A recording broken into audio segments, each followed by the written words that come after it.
de ouvir a pregação do Evangelho. A pregação do Evangelho, ela é para os gentios, ela é para os tocantes aos reis, para os patronos, mas ela também é para os filhos de Israel. E Paulo vai levar para esses três grupos de pessoas. Aí o versículo de número 15 fala sobre a parte boa, fala sobre a parte que as pessoas ficam observando, que é exatamente a glória do ministério, que as pessoas todas querem, na verdade, participar do Evangelho. E Paulo vai dizer, inclusive a Timóteo, ele diz que não é pecado. Se alguém deseja o episcopado, excelente obra deseja, mas ele fala que existe convém e com uma orientação grandíssima diante dos homens e diante de Deus.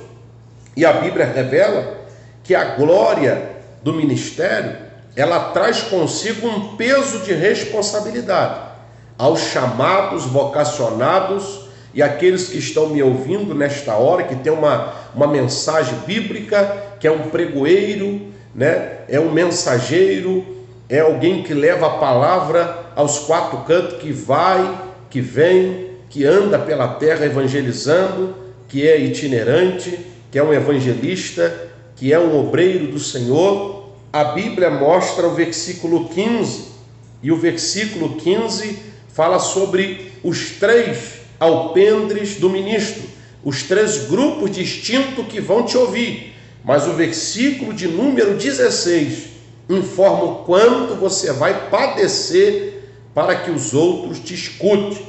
E veja, e eu lhe mostrarei quanto deve padecer pelo meu nome.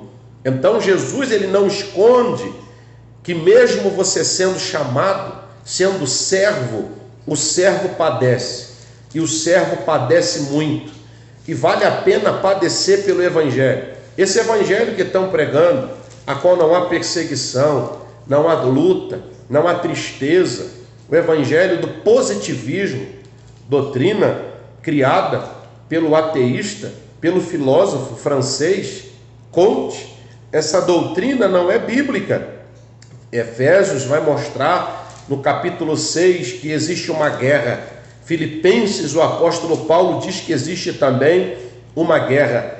E Filipenses, Paulo vai dizer no capítulo de número 4, versículo de número 10 a seguir, ele vai mostrar: ora, muito me regozijo no Senhor, por finalmente reviver a vossa lembrança de mim, pois já vos tenheis lembrado, mas não tinhas tido oportunidade.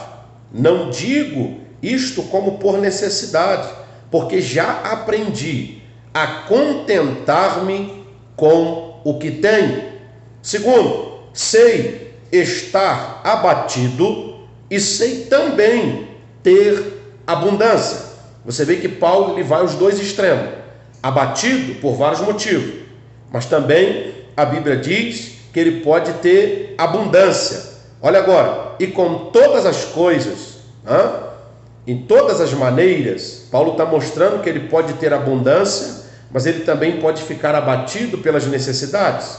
Agora olha a sequência: em toda a maneira e em todas as coisas estou instruído. Instruído significa que ele aprende, ele aprendeu, ele foi instruído, ele foi experimentado, ele foi aferido no tocante às coisas.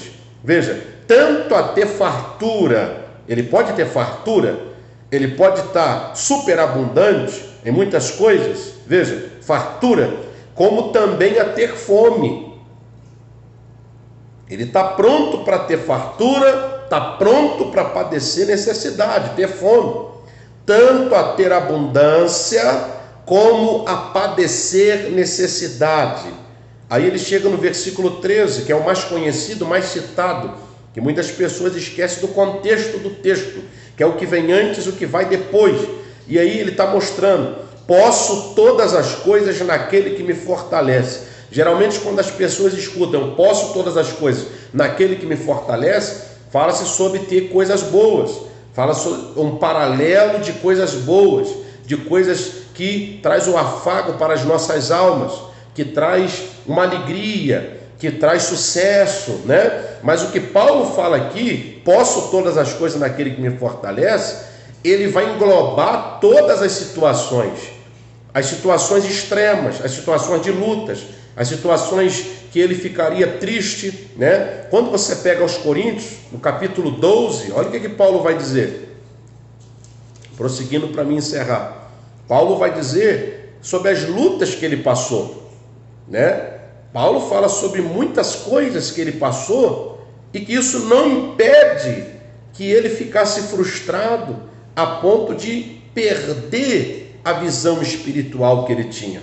Você vê que no capítulo 12 que Paulo, ele tinha um espinho na carne, né? Ele tinha um espinho na carne.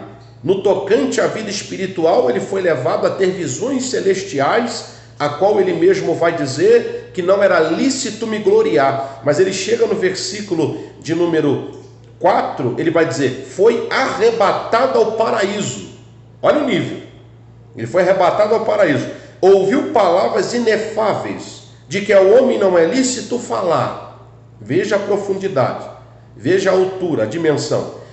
E ele vai dizer, de um assim me gloriarei eu, mas de mim mesmo não me gloriarei, senão nas minhas fraquezas. Olha o que Paulo diz, que é válido se gloriar nas fraquezas.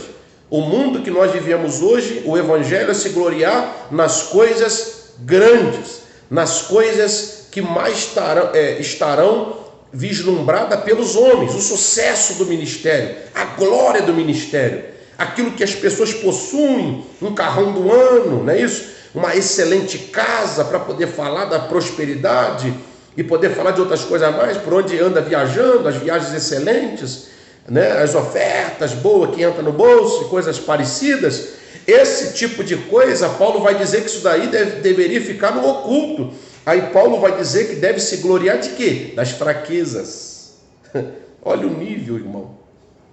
E para que me não exaltasse, veja, pelas excelências das revelações, foi-me dado um espinho na carne, a saber, um mensageiro de Satanás, para me esbofetear, a fim de não me exaltar.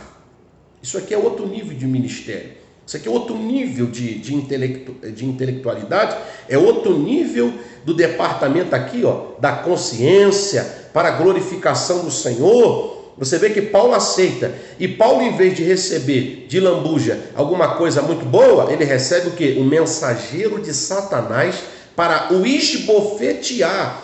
E você vai ver o contexto, ele vai orar por 3 vezes, versículo 8.